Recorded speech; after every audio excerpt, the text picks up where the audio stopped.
माननीय सचिव भाऊसाहेब चौधरी, माननीय आमदार साहेब सुहास अण्णा कांदे आणि सर्व पदाधिकारी या बैठकीला उपस्थित आहेत। 13 तारखेचं आभार दौऱ्याचं नियोजन अगदी शाखा प्रमुखाच्या पासून तर सर्व पदाधिकारी त्या ठिकाणी संपन्न करतील आणि शिवसैनिक नोंदणी सप्ताह पण या ठिकाणी या मुख्य कार्यालयातनं त्याची सुरुवात संपन्न झालेली आहे। येणाऱ्या 9 तारखेला उपमुख्यमंत्री महोदय एकनाथजी शिंदे साहेबांचा वाढदिवस पण आहे। त्या वाढदिवसाच्या ॲडव्हान्स शुभेच्छा सर्व नाशिकच्या पदाधिकाऱ्यांनी दिलेल्या आहेत आणि वाढदिवस सुद्धा अतिशय उत्साहपूर्ण वातावरणामध्ये साजरा करण्याचा निर्णय नाशिक जिल्हा शिवसेनेच्या माध्यमातून संपन्न झालेला आहे। 13 तारखेचा आभार दौरा त्याचं सर्व नियोजन या ठिकाणी आम्ही सर्व पदाधिकारी मिळून संपन्न करू आणि अतिशय उत्साहपूर्ण वातावरणामध्ये आभार दौरा संपन्न होईल। दादा, सभा कुठे होणार आहे आणि किती संख्येने शिवसैनिक उपस्थित असतील? आता ही प्राथमिक बैठक झाली। सर्व प्रमुख पदाधिकारी नेते मंडळी बसतील। उपस्थितीचा काही विषय नाही। हजारोच्या संख्येने शिवसैनिक नागरिक उपस्थित राहतील आणि मग त्यासाठी नेमकी कोणती जागा निश्चित करायची याचा नेते मंडळी निर्णय करेल। मागच्या काही दिवसांपासून इन्कमिंग पक्षामध्ये मोठ्या प्रमाणात चालू आहे। एकनाथ शिंदे नाशिकमध्ये येत आहेत, त्यांच्या दौऱ्यामध्ये काही स्थानिक लोक येणार आहेत किंवा नगरसेवक येत आहेत, असं काही प्लॅनिंग आहे? आपण बघितलं असेल की मागच्या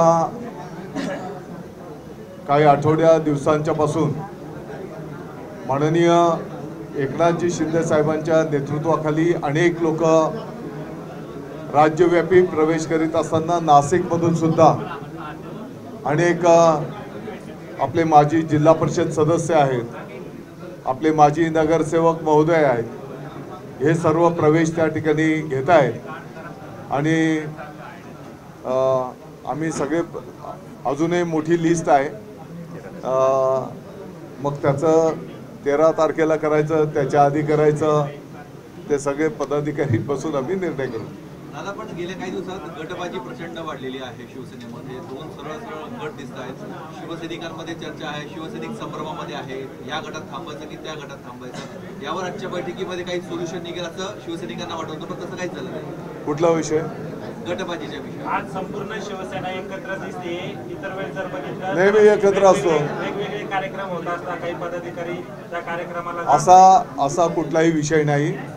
आम्ही सर्व माननीय शिवसेनेचे मुख्य नेते एकनाथजी शिंदे साहेबांच्या नेतृत्वाखाली आम्ही सर्व एक आहोत, आम्ही सर्व एकत्रित आहोत। दादा, या सगळ्या गटबाजीमुळे नाशिकमधली शिवसेनेची सगळी कार्यकारिणी जी आहे ती बरखास्त होणार अशा प्रकारची देखील चर्चा जी आहे ती सुरू होती। मला वाटतं की 9 तारखेला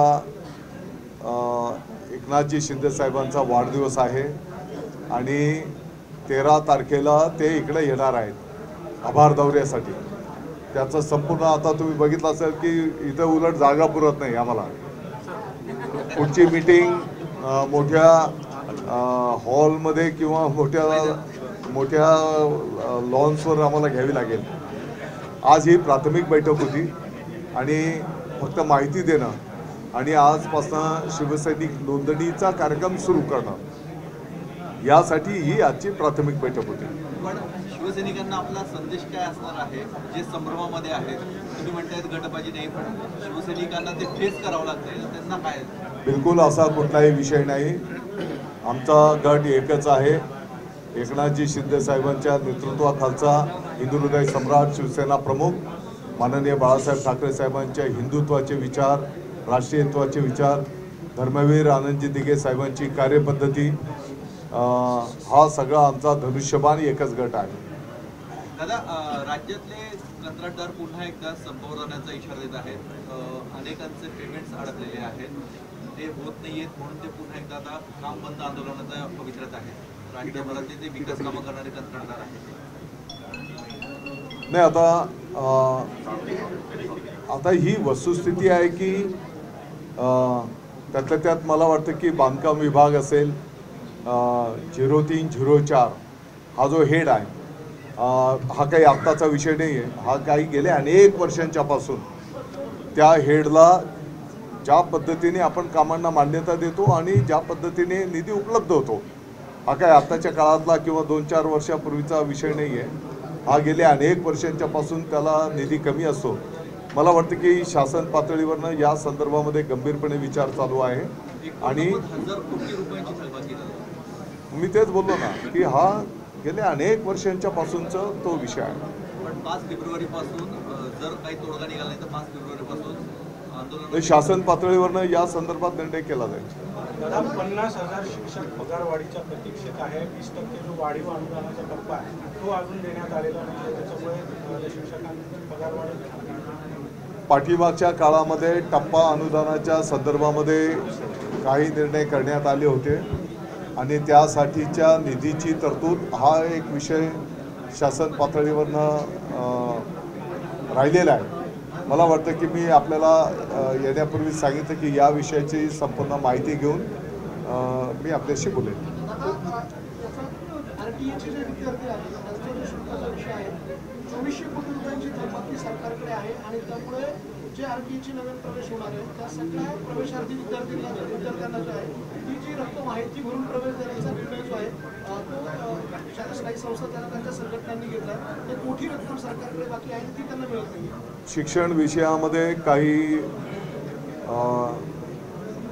ज्या काही नामांकित शाळा असतात त्यांना मान्यता देत असताना काही जागा शासन पातळीवरनं मेरिटमध्ये त्या ठिकाणी ॲडमिशन दिले जातात. त्या भागातनं ऑनलाईन ही सुविधा उपलब्ध असते. मला वाटतं की तुम्ही म्हणता ती वस्तुस्थिती आहे. गेल्या काही वर्षांपासूनचं RTEचं जे काही प्रतिपूर्ती त्या ठिकाणी करायची आहे, माझ्या माहितीप्रमाणे 1600 की 1800 कोटी रुपये ते देणं थांबलेलं आहे. ही वस्तुस्थिती आहे आणि म्हणून येणाऱ्या काळामध्ये शासन पातळीवरनं या संदर्भामध्ये पण योग्य तो निर्णय केला जाईल. शिक्षण विभागाचा जो अहवाल आहे त्याच्यामध्ये 78% विद्यार्थ्यांकडून संगणकाचा वापर केला जातोय असं त्या अहवालात म्हटलं आहे. त्याच अहवालात 48% शाळांमध्ये संगणक नसल्याचं देखील नमूद आहे. ही आकडेवारी जी आहे ही तफावत मोठ्या प्रमाणात. कुठल्या अहवालात? शिक्षण विभागाचा अहवाल आहे त्याच्यामध्ये राज्यामध्ये 78% विद्यार्थी हे संगणकाचा वापर करत आहेत शाळांमध्ये असं त्याच्यामध्ये नमूद आहे. मात्र 48% शाळांमध्ये संगणक नाही आहे हे सुद्धा त्या अहवालात नमूद करण्यात नाही, मी या विषयावर माहिती घेऊन बोलेन. मुख्यमंत्री वर्षा बंगल्यावर राहायला जात नाही, काहीतरी तिथे काही काळी जादू झाली का काय असं संजय राऊत म्हटलेले आहे. अरे आपणच असं बोलायला लागलो तर कसं काय? नाही, संजय राऊतांचा आरोप आहे की सगळेजण तुम्ही आता चांगल्या कार्यक्रमांमध्ये मी कसली पण नावं घेणार. किंवा स्थिती पण आहेत वर्षा बंगल्यावर गेलेली नाही, त्यावर अनेक चर्चा आहेत राज्यभरामध्ये. तिथं आतापर्यंत कोणतरी राहतच होतं ना. आतापर्यंत जे मुख्यमंत्री होऊन गेले ते तर राहिलेलेच आहे. हे जात नाहीये. हे मुख्यमंत्री महोदय पण पूर्वी राहिलेलेच आहेत ते गंडे, तोडे, लिंबू, मिरच्या हे सगळं मुंग्याकडे दिलेलं आहे. दररोज सकाळी 10 वाजता ते लिंबू देत असतात.